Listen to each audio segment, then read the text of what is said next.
My grandmother, bless her soul, was a woman of quiet strength. She lived simply, loved fiercely, and always made sure her affairs were in order. When she passed away 2 years ago, at 88, it was a peaceful end to a life well lived. Her biggest asset, a small, charming beach condo in Florida, was left to me and my older sister, Presley. The will was clear: sell the condo, split the proceeds evenly. I'm Vanessa, 31 years old, and I've always been the pragmatic one. While Presley, who's 35, was busy chasing the next big thing, I was quietly saving, planning, dreaming. My grandmother understood that about me. She knew I had ambitions beyond just getting by. I wanted to start my own little business someday, something in sustainable fashion, and my share of that inheritance was going to be my seed money. It wasn't just cash. It was a legacy, a piece of her foresight, a head start she was giving me. The condo sold quickly, a little over 6 months after Grandma passed. The market was hot, and it went for a solid $260,000. That meant $130,000 for me, $130,000 for Presley. We talked about it briefly. I remember sitting in Mom and Dad's kitchen, the smell of Dad's coffee lingering in the air. I laid out my vision: a high-yield savings account for now, maybe some low-risk investments, then pulling it out when I had my business plan fully fleshed out. Presley just nodded, her eyes a little glazed over. She talked about living in the moment, about freedom funds, and how money was meant to be enjoyed. She didn't openly disagree with my plan, but she also didn't offer one of her own. Just vague smiles and a dismissive wave of her hand, like discussing finances was beneath her. I figured she'd just stash it in her regular checking account. Typical Presley. A month went by. Then another. My bank account remained stubbornly unchanged. No $130,000. I figured there must be some legal processing delays, estate lawyers being what they are. But after nearly 2 months, a knot started forming in my stomach. I called Presley. "Hey, just wondering about the condo money," I said, trying to sound casual. "Has your half come through yet? Mine hasn't, and I thought it would be faster." "Oh, that," she said, her voice a little too bright. "Yeah, it's, still being processed. You know how these things are. Lawyers, paperwork, it takes ages. Don't worry about it." But I was worried. My grandmother's lawyer, a meticulous woman named Miss Albright, had told me explicitly that once the sale closed, the funds would be dispersed within a week. 2 months was not within a week. My pragmatic side kicked in. I started making calls. First, to Ms. Albright's office. They confirmed the sale had closed and the full $260,000 had been dispersed. "To which account?" I asked, my voice tight. There was a pause. "To the primary beneficiary's designated account, as per the signed agreement, Vanessa. Your sister, Presley Ellis Bennett." My stomach dropped. The full amount? To Presley's account? That wasn't the agreement. The will stated a 50-50 split directly to each beneficiary. Unless... I knew Presley had a joint account with her husband, Royal. He was a charismatic guy, but he always lived a little too large for their actual means. I'd seen the signs for years. Fancy cars, designer clothes, always talking about their next big trip. I had a bad feeling. A really bad feeling. I spent the next few days digging quietly. I checked public records for the condo sale, confirming the closing date. Then I started looking into Presley and Royal's public financial footprint, anything I could find online. It was tedious, frustrating work, but I was determined. I felt like a detective, sifting through digital crumbs. And then I found it. Tucked away in a cached version of a luxury goods forum thread, a casual mention from someone asking about a specific type of yacht. The poster's username was a variant of Royals, and the post linked to a recent purchase. I clicked through, my heart pounding. It led to a Miami luxury boat dealer's website, and there, in the recently sold section, was a brand new, sleek motor yacht. The purchase date was just a few weeks after the condo sale closed. And the receipt, clearly visible in a low-resolution image, showed a down payment of $130,000 under the buyer's name, Presley Ellis Bennett. The receipt for the yacht felt like a punch to the gut. $130,000. My $130,000. Not just a down payment, but the exact amount I was owed. It wasn't just a mistake, or a delay, or some legal mumbo-jumbo. It was theft. Plain and simple. And it was my sister, Presley, who had done it. I didn't wait. The next morning, I drove straight to her house. It was a perfectly manicured suburban home, the kind that screamed, "We've made it," even though I knew Royal's finances were always a house of cards. Presley opened the door, dressed in designer athleisure, looking annoyingly serene. "Vanessa, what a surprise!" she chirped, her smile not quite reaching her eyes. I didn't bother with pleasantries. "Where's my money, Presley?" I asked, my voice flat, holding up the printout of the receipt. Her smile faltered. Her eyes flickered to the paper, then back to my face. "What is this? What are you talking about?" She tried to snatch it, but I pulled it back. "The $130,000 from Grandma's condo. The one that was supposed to be mine. The one you used to buy Royal a yacht." Her face changed. The serene mask cracked, replaced by a flicker of panic, quickly followed by indignation. "Oh, that! Vanessa, honestly, you're so dramatic." "It's not like that at all."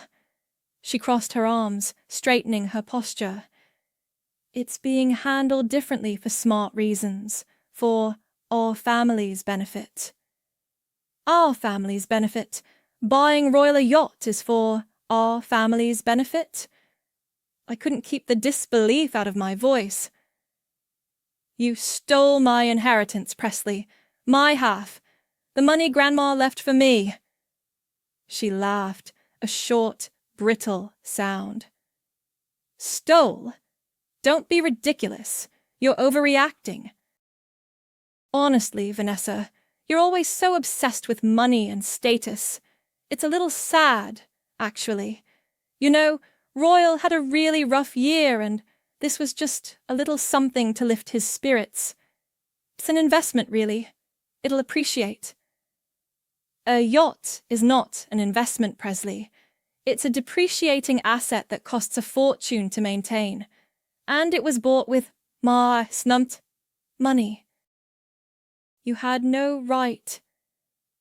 "You know, you've been acting really erratic lately," she said, completely changing tack, her voice dropping to a concerned whisper. "Are you sleeping okay?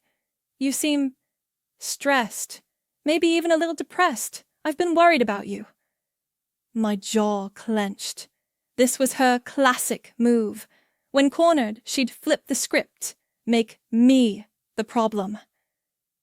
"Don't you dare try to turn this on me, Presley. You took my money." "I think you need to calm down," she said, her voice now edged with a patronizing tone. "You're getting hysterical. Maybe you should talk to someone. I'm just trying to help you." She then closed the door, leaving me standing on her porch, seething. Within days, the calls started. First, my mom, Kayla, 60 years old and perpetually worried. "Vanessa, honey, Presley called. "She's really concerned about you. She said you're acting a little erratic. Are you all right?" "You know, she said you're becoming very controlling about money." Then my dad, Jermaine, 63, logical but emotionally distant. "Vanessa, your sister says you're causing trouble. Is there something going on? She says you're upset about the inheritance, but she assures me everything is being handled properly. You need to trust her." I felt blindsided. Presley hadn't just stolen from me. She was systematically destroying my reputation within our own family. She was painting me as unhinged, greedy, ungrateful. The golden child, twisting the narrative, and our parents, bless their naive hearts, were falling for it hook, line, and sinker. The inevitable family dinner came a week later, Sunday night, at Mom and Dad's. I walked in, trying to project an air of normalcy, but the tension was thick enough to cut with a knife. Presley was already there, perched on the sofa, looking angelic in a cream-colored sweater. Royal was by her side, charming everyone as usual. I tried to talk to Mom alone in the kitchen while she was dishing out the mashed potatoes. "Mom, Presley took my money. She bought a yacht with it. I have proof." Mom just patted my arm, her eyes full of pity. "Oh, honey," Presley explained. "It's just a temporary thing for Royal's business. She said you're just not understanding the bigger picture. She's worried about you, about your mental state." At the dinner table, I tried again, my voice trembling slightly. "Look, everyone, there's something important I need to explain about Grandma's inheritance." Presley, quick as a viper, cut me off. Her eyes welled up instantly, and she dabbed at them with a napkin. "Oh, Vanessa, please, can we just have one nice family meal without you bringing this up? It's so upsetting. I'm just trying to do what's best for everyone, and you keep attacking me." A single tear rolled down her cheek. Mom immediately put her arm around Presley. "Now, Vanessa, that's enough. Your sister is clearly distressed. Can't we just enjoy our dinner?" Dad cleared his throat, his gaze stern. "Vanessa, Presley has explained the situation. We trust her. You need to let this go. You're upsetting your mother." I looked around the table. My parents, their faces etched with concern for Presley, not for me. Royal, smirking faintly. It was clear. They had all bought into Presley's narrative. I was the problem, the crazy, money-obsessed sister. I was isolated, written off by the people I loved most, all because I dared to question the golden child. I pushed my food around my plate, a bitter taste in my mouth. Later that night, long after I'd gone home, my phone buzzed. A text message from an unknown number. I opened it, my heart pounding. It was from Caroline, my aunt, my grandmother's younger sister, who usually kept to herself. "You're not crazy. Call me." The text from Caroline hit me like a lifeline in a stormy sea. "You're not crazy. Call me." It was exactly what I needed to hear after being gaslit by my entire family. I called her immediately. "Aunt Caroline?" I whispered, even though I was alone in my apartment. "Vanessa, honey," she said, her voice soft but firm. "I saw how Presley was acting at dinner, and your parents, they just don't see it. But I do. I always have." "See what?" I asked, my voice cracking. "Presley. She's always been slippery, even as a teenager.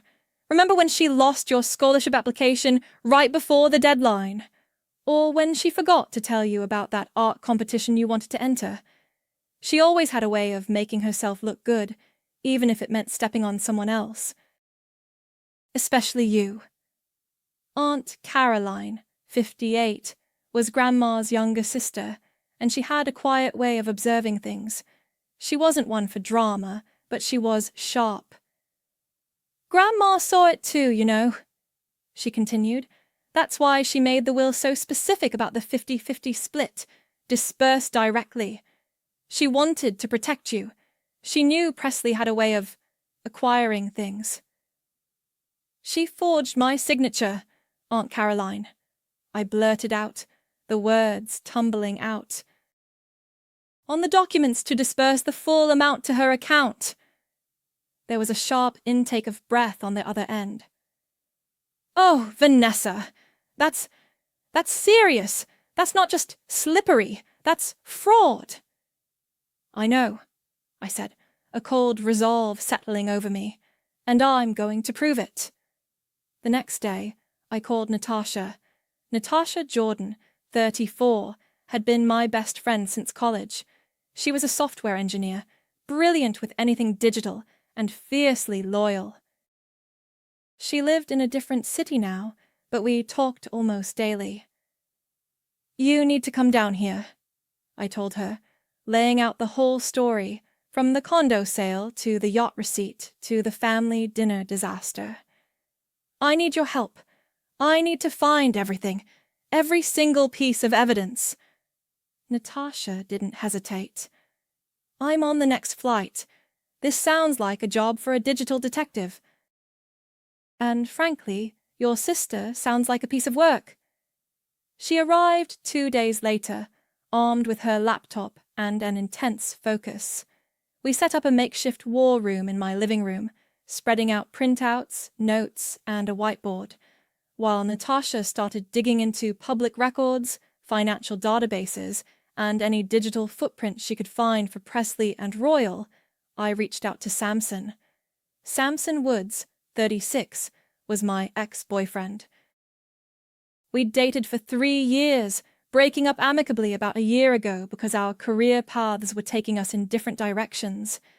He was a financial analyst, incredibly smart with numbers, and I knew he still cared about me as a friend. "Samson, I need your brain," I explained over the phone. "I'm trying to trace some money, and I'm hitting walls." I gave him the bare bones, enough for him to understand the scope without revealing the full family drama. I told him I suspected a large sum had been moved illicitly. He listened patiently. "Okay, Vanessa, send me what you have. Bank statements, any transaction IDs, anything that looks like a paper trail. I can help you spot anomalies, look for shell companies, track transfers." Over the next week, Natasha and Samson worked in parallel. Natasha, with her tech wizardry, found a string of bank transfers from Presley's account, the one where the $260,000 had landed. The money wasn't going directly to the boat dealer. Instead, it was being funneled through a series of obscure limited liability companies, shell companies, registered in different states. Each one, when Natasha dug deeper, had a registered agent linked back to Royal's business address, or even a P.O. box he used. It was a classic money laundering tactic designed to obscure the source and destination of funds. "This is textbook," Samson confirmed when I showed him Natasha's findings. He'd been analyzing the dates and amounts, cross-referencing them with the yacht purchase. "They're trying to make it look like legitimate business expenses, or like the money is coming from somewhere else entirely. But the timing, the amounts, it all points back to your inheritance." Then came the truly shocking discovery. Natasha, digging into the digital records of the condo sale, found something chilling. "Vanessa," she said, her voice tight, pointing at her screen. "Look at this." The electronic signature on the disbursement authorization form, and the one on the waiver of separate counsel for the joint account. They're not yours. They're digital forgeries. She showed me the metadata, the IP addresses, the timestamps. The signatures had been applied from Presley's home IP address, using a software that mimicked a digital signature, not a legitimate e-signature service. It was crude, but effective enough to fool the initial review. My blood ran cold. It wasn't just theft, it was outright fraud. She hadn't just taken the money, she had actively impersonated me to do it. Just as I was processing this, Natasha's screen flashed with a new email pop-up. She'd set up alerts for any new public digital activity related to Presley or Royal. This one was different. It was an email chain, accidentally exposed through a poorly secured cloud backup Royal had used for his business. The subject line was innocuous, but the content. Natasha scrolled down, her eyes widening. "Oh, you are not going to believe this." She turned the laptop to me. The emails were between Presley and Royal, dated just a few days after Grandma's condo went under contract. They were discussing getting ahead of Vanessa's likely tantrum and managing expectations. One line from Presley stood out, chilling me to the bone. "She'll never know what hit her. Just make sure the paper trail is clean." "She'll never know what hit her. Just make sure the paper trail is clean." The words from Presley's email to Royal echoed in my head, a cold, calculated confirmation of their betrayal. It wasn't just opportunism, it was premeditated. They had planned this. "This is it, Vanessa," Natasha said, her voice grim. "This is the smoking gun." They knew exactly what they were doing. "I need to see that boat," I declared, a new kind of resolve hardening in me. "I need to see it with my own eyes, and I need to get official confirmation." The next day, I drove to the marina. It was about an hour and a half south, a sprawling complex of gleaming white yachts and polished wood. I walked in, trying to look like I belonged, like I had money to burn. I approached the front desk, feigning interest in a smaller vessel. "I'm looking for something in the 40-foot range," I said, trying to sound casual. "My husband and I are considering an upgrade. We heard you recently had a beautiful new motor yacht come through here, a Serenity model, I think." I knew the model name from the online receipt. The sales associate, a slick-haired man in a crisp polo, beamed. "Ah, yes. The Serenity 45, a magnificent vessel. We just sold one a few weeks ago, to a Mr. Royal Bennett. His wife, Presley, came in and surprised him with it. She was so proud to give him such a gift." He gestured vaguely towards the docks. "It's docked at slip 3B, if you want to take a look. Still has the new boat smell." My stomach churned, but I kept my face neutral. "Oh, how wonderful! What a thoughtful wife. I'd love to see it just for inspiration." He gave me a guest pass.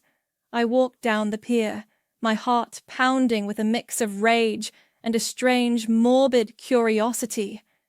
There it was. Gleaming white, impossibly large, swaying gently in the water. The Serenity. My $130,000, floating right there, a monument to Presley's deceit and Royal's irresponsibility. I pulled out my phone, pretending to take a selfie, but carefully angled it to capture the boat, its name, and the slip number. I even managed to get a shot of the dealer's logo in the background. Proof. Irrefutable, visual proof. After leaving the marina, I made another stop. The notary public whose stamp was on the forged disbursement documents. I knew the notary wouldn't have been complicit. They would have simply processed what was presented to them. I explained I was verifying some documents for a family estate, mentioning the specific document and the date. The notary, a kind older woman, pulled up her records. She confirmed that a Presley Ellis Bennett had presented the documents for notarization, claiming her sister, Vanessa Ellis, had signed them digitally and was unable to be present. The notary had simply verified Presley's identity and applied her stamp. She even provided me with a copy of her logbook entry and a statement confirming the process. More evidence. Meanwhile, Presley was still hard at work, painting me as the villain. My phone rang constantly with calls from concerned relatives, all parroting Presley's narrative. "Vanessa, your mother is very worried about you. You really need to stop this obsession with the money. Presley says you're making up stories. Why would you do that?" Then came the call from my father, Jermaine. His voice was colder than usual. "Vanessa, your mother and I have decided. The annual family BBQ is coming up in 2 weeks. If you're planning on bringing any more drama or discussing this inheritance issue, we'd prefer you didn't come. It's supposed to be a peaceful family gathering, and Presley is already very distressed by your accusations." The words stung. My own father, effectively disinviting me from a family event unless I silenced myself. It was the ultimate isolation. They had chosen her. They had chosen the lie. I hung up, my hand shaking. But the anger, instead of crushing me, solidified into something sharp and cold. They wanted a peaceful family gathering. They wanted me to be silent. Fine. I would be silent. For now. Natasha, who had been monitoring Presley's digital footprint, called me late that evening, her voice urgent. "Vanessa, you need to hear this. I just found something big. Presley is planning to leave Royal." My breath hitched. "What? Are you serious?" "Dead serious." I found emails to a divorce lawyer, dated from about a week ago. And here's the kicker. She's trying to transfer ownership of the yacht. Not to sell it, but to transfer it to a shell corporation she controls, or even a relative, before filing for divorce. It looks like she's trying to shield it from asset tracking during the divorce proceedings. She's trying to make sure Royal can't touch it. The yacht. My money. She was trying to secure my money for her future, even as she abandoned the man she bought it for. The betrayal was deeper than I could have imagined. She wasn't just a thief. She was a calculating, ruthless opportunist. And she was about to make sure my stolen inheritance was completely untraceable. Presley was planning to leave Royal and hide the yacht. The news hit me with a sickening thud. It wasn't just about the money anymore. It was about the utter lack of conscience, the cold calculation. She wasn't just stealing. She was systematically dismantling her life and mine to protect her ill-gotten gains. The betrayal felt like a physical weight in my chest, a constant ache. I spent days in a haze, the reality of it all sinking in. My own sister, the person I had shared a childhood with, secrets with, dreams with. How many times had I bitten my tongue, let her have her way, excused her behavior? Flashbacks, sharp and unwelcome, played in my mind. There was the time in high school when she borrowed my new prom dress without asking, then spilled red wine on it and blamed the dry cleaner. Or the time she convinced Mom and Dad that my perfectly reasonable idea for a family vacation was too boring, and pushed for her extravagant choice instead, which ended up costing a fortune and being miserable. She always had to be the center, the golden child, the one who could do no wrong. And I, the pragmatic, quiet one, was always the easily dismissed, the one whose feelings didn't quite matter as much.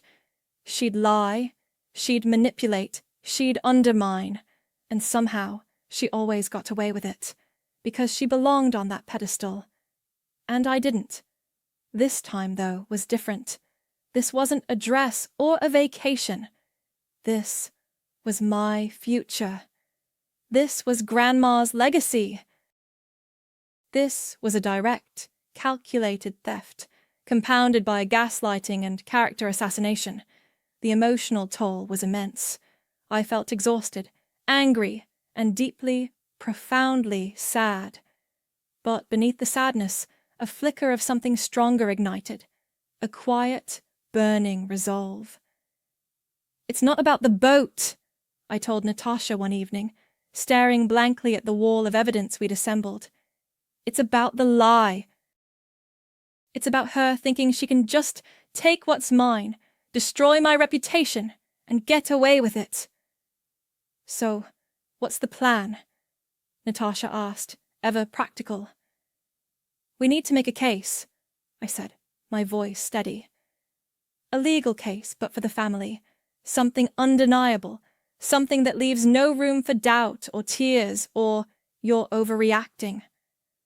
Over the next week, we meticulously assembled a dossier. Natasha, with her organizational skills, helped me structure it like a legal brief. Each piece of evidence was clearly labeled, dated, and cross-referenced. First, the will itself, highlighting the 50-50 split and direct disbursement clause. Then, the official condo sale documents, showing the full $260,000 disbursed to Presley's account. Next, the bank statements, painstakingly traced by Samson, showing the money moving from Presley's account to the shell companies, then ultimately to the boat dealer. Samson had even provided a concise, easy-to-understand explanation of the money flow. The forged digital signatures on the disbursement authorization and waiver documents, with Natasha's metadata analysis proving they originated from Presley's IP address. The notary public statement, confirming Presley's presence and her claim that I had signed digitally. The yacht receipt, clearly showing Presley Ellis Bennett as the buyer and the $130,000 down payment. My photos of the yacht at the marina, with the slip number and dealer's logo visible. The email exchanges between Presley and Royal, discussing getting ahead of Vanessa's likely tantrum, and making sure the paper trail is clean.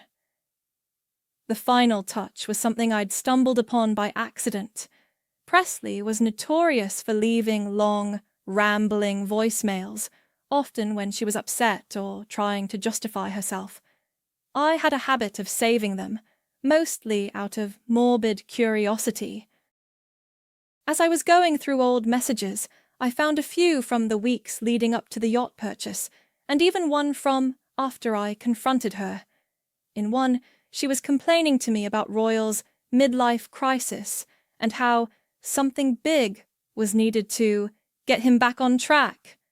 In another, after I'd confronted her, she'd left a message, slurring slightly, saying, "Look, Vanessa, the money was just better used.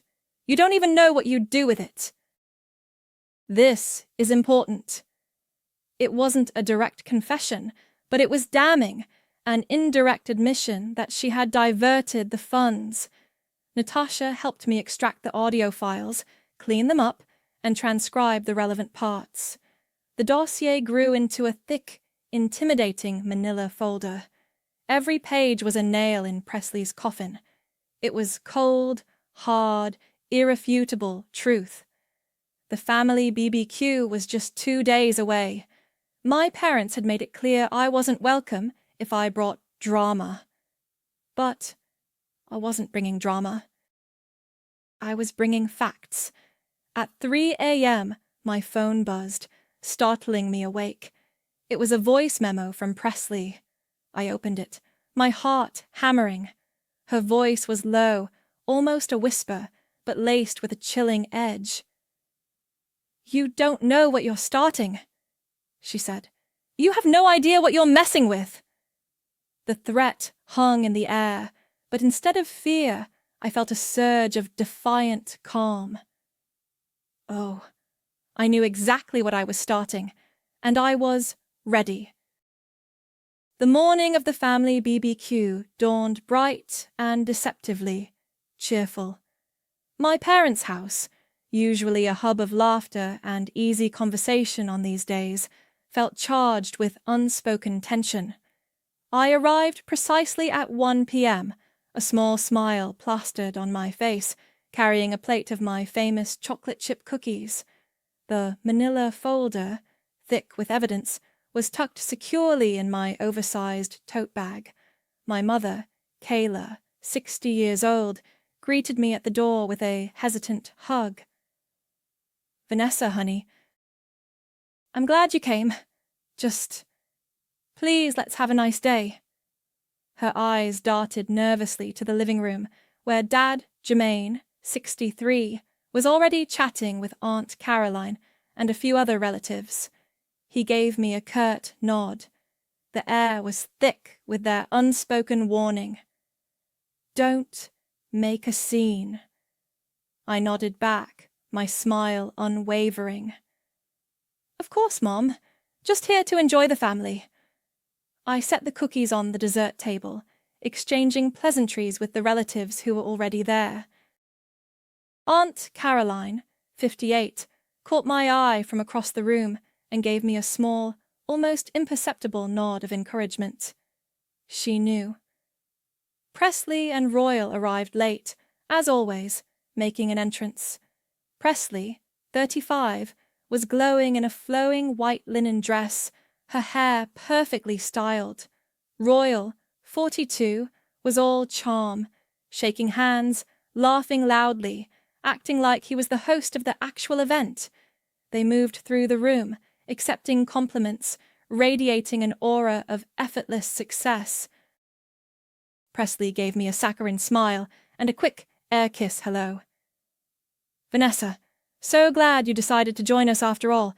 You look, well." The implication hung in the air. "Considering how unhinged you've been."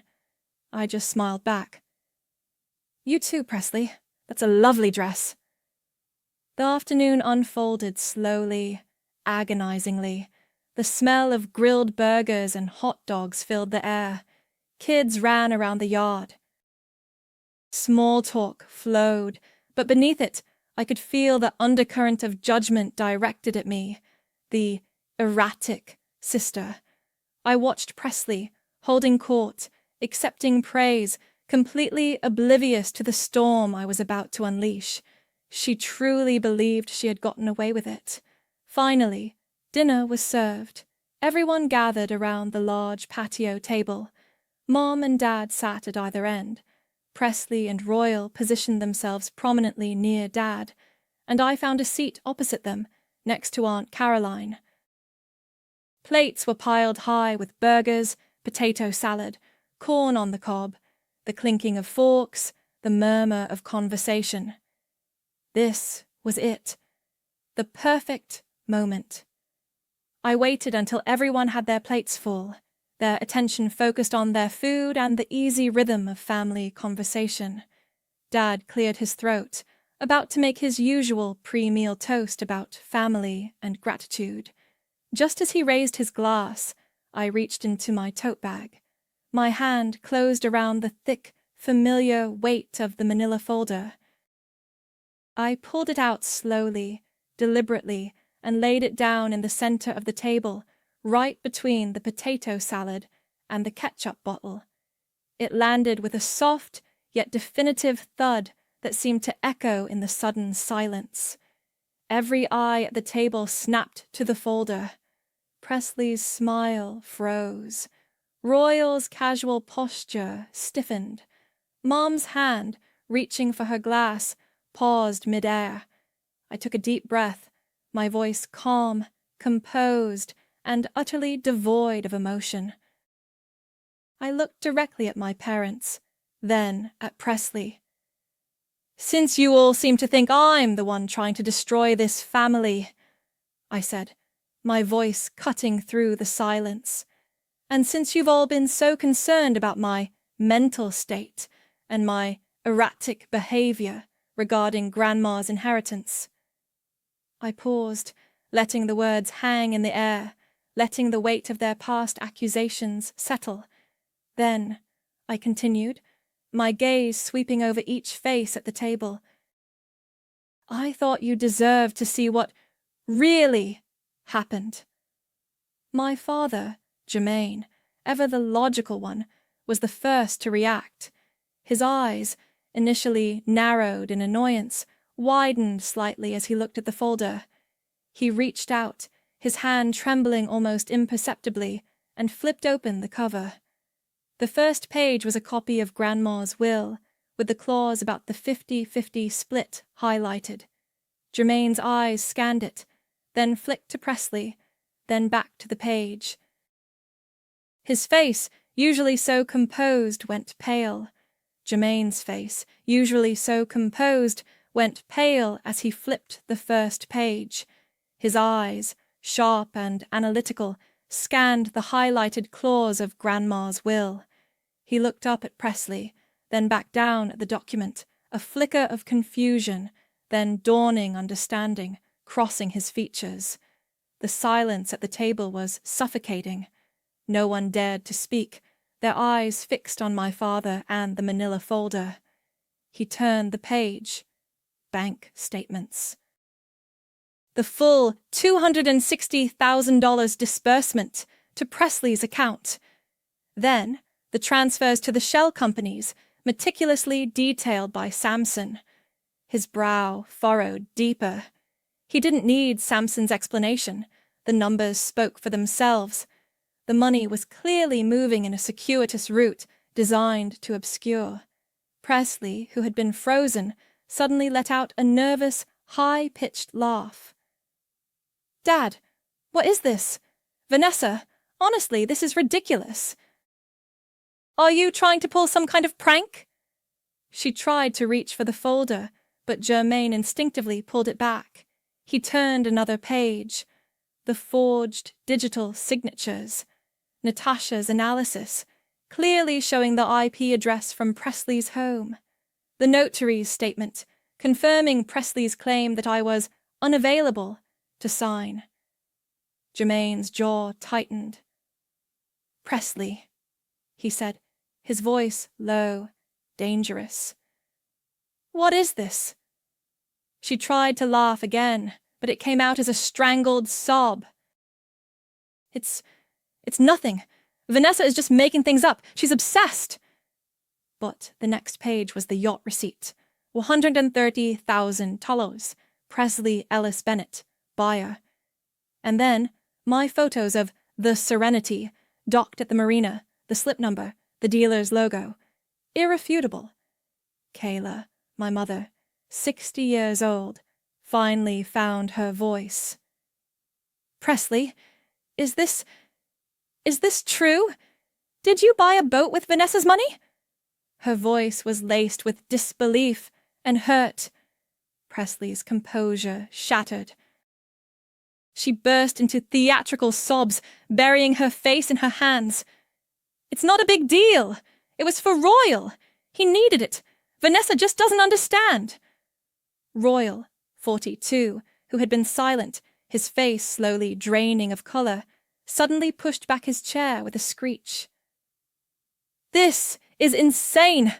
I'm not dealing with this!" He stormed off the patio, disappearing into the house. Aunt Caroline, 58, who had been watching with quiet intensity, finally spoke. Her voice was calm, but firm. "Kayla, Jermaine, Vanessa told you. She told you from the beginning. She wasn't lying. She wasn't erratic. She was telling the truth." Jermaine slammed his hand on the table, making the silverware jump. "Presley, you forged documents? You lied to us. To your mother and me. You let us think your sister was losing her mind."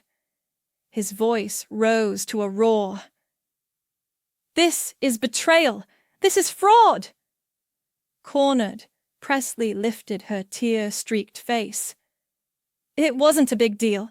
A boat's not forever." "It was for Royal. He was so depressed. He said he'd pay me back. It's his fault. He pressured me." She pointed a trembling finger at the door where Royal had disappeared. "He's the one who wanted it. He's the one who told me how to do it." The sudden shift of blame, the desperate attempt to pin it all on Royal, was classic Presley. But this time, it didn't work. The family, who had been so quick to believe her before, now looked at her with a mixture of shock and disgust. My cousin, Sarah, who was 32 and had always been close to Presley, slowly shook her head. "Presley, how could you?" One by one, family members who had doubted me, who had given me pitying looks, started to react. Some, like Sarah, looked genuinely apologetic. Others, like my Uncle Mark, simply stared at Presley with cold disappointment. My mom, Kayla, was openly weeping, her face buried in her hands. She looked up at me, her eyes red. "Vanessa, I'm so sorry. I didn't know." I didn't cry, not a single tear. I just looked at Presley, who was now a crumpled mess, her white linen dress looking less angelic and more like a shroud. The years of gaslighting, of being dismissed, of having my truth twisted, had hardened me. This wasn't about emotion anymore. It was about fact. I picked up the folder, closed it, and placed it back in my tote bag. I looked at Presley, then at my parents, my voice steady and clear. "Now we're even. Or at least, closer." My parents, still reeling, looked at me, their faces etched with guilt and confusion. "Vanessa," my mom whispered, "what do you want now? What can we do to fix this?" I looked at them, at their suddenly earnest, pleading faces, the faces that had chosen to believe a lie over their own daughter, the faces that had dismissed my pain and labeled me crazy. I paused, then said, my voice quiet but firm, "Nothing. I'm done trying to convince you who I am." Weeks passed. The silence from my parents was deafening, broken only by the occasional strained text from Mom asking if I was okay. Presley, true to Natasha's intel, had moved out of her house. Not quietly, of course. There had been a dramatic scene, according to Aunt Caroline, involving Royal screaming about betrayal and Presley accusing him of financial ruin. Royal's house of cards collapsed quickly. Without Presley's income, and with the yacht as a massive drain, his debts caught up to him. The bank seized the Serenity, the very yacht bought with my grandmother's legacy. It was sold at a loss to cover his outstanding loans. I saw a small article in the local business section, a brief mention of a prominent local businessman facing foreclosure and asset liquidation. No names, but I knew. The yacht was gone. My money was gone too, swallowed by Royal's creditors, but at least it wasn't floating around as a monument to Presley's deceit. The circle wasn't complete, but it was certainly closer. Life, slowly, painfully, began to reform. Some family members remained cold, embarrassed by the whole public unraveling. My parents were among them. They hadn't apologized for their accusations, not really. They just acted like if we didn't talk about it, it would go away. We spoke, but the easy warmth was gone, replaced by a brittle politeness. Aunt Caroline, however, called regularly, checking in, offering quiet support. My cousin Sarah reached out too, genuinely remorseful. It was a slow, tentative rebuilding of trust, but only with those who were willing to see the truth. As for me, the immediate aftermath was a strange mix of exhaustion and exhilarating lightness. The constant knot of anxiety in my stomach, the gnawing feeling of being misunderstood and gaslit, was gone. The truth was out. The burden of proof was lifted. I finally started my business. It wasn't with the $130,000 I was owed. That money was long gone, swallowed by Royal's debts. But the fight, the reclaiming of my dignity, had given me something else, a fierce resolve.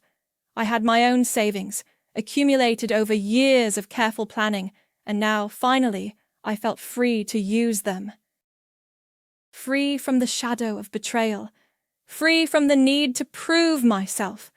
It felt like I was finally using a portion of my rightful inheritance, not in literal cash, but in the spirit of what Grandma had intended, a foundation for my future.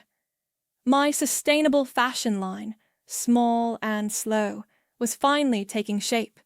It was hard work, but it was mine. The psychological toll, though, was undeniable. Being gaslit by your own family, having your reality twisted and your sanity questioned, leaves scars. I found myself second-guessing conversations, analyzing every word, every gesture. Trust, once freely given, was now a precious, fragile thing. It cost me comfort. It cost me easy relationships. It cost me a certain innocence about family loyalty. But reclaiming the truth, that was something else. A few months later, I was sitting at my favorite independent coffee shop, sketching designs for a new collection, when I heard a familiar voice. "Vanessa, is that really you?" I looked up. Samson. He stood there, a coffee cup in his hand, a surprised smile on his face. He looked good, a little tired, but still the same kind eyes. "Samson," I said, genuinely pleased to see him. "Hey, how have you been?" We talked for a while, catching up on work, on life. He didn't bring up Presley or the yacht directly, but his gaze was knowing. As he was about to leave, he paused, looking at me intently. "So," he said, his voice soft. "After everything, was it worth it?" I looked out the window, watching people walk by, living their lives. The sun was warm on my face. The bitterness was still there, a faint echo, but it no longer consumed me. "No," I replied, honestly. "It wasn't worth it in the way you think. It didn't bring back the money. It didn't fix my family. It broke things, irrevocably." I turned back to him, a small, genuine smile touching my lips. "But I'm free now. And that's something money can't buy."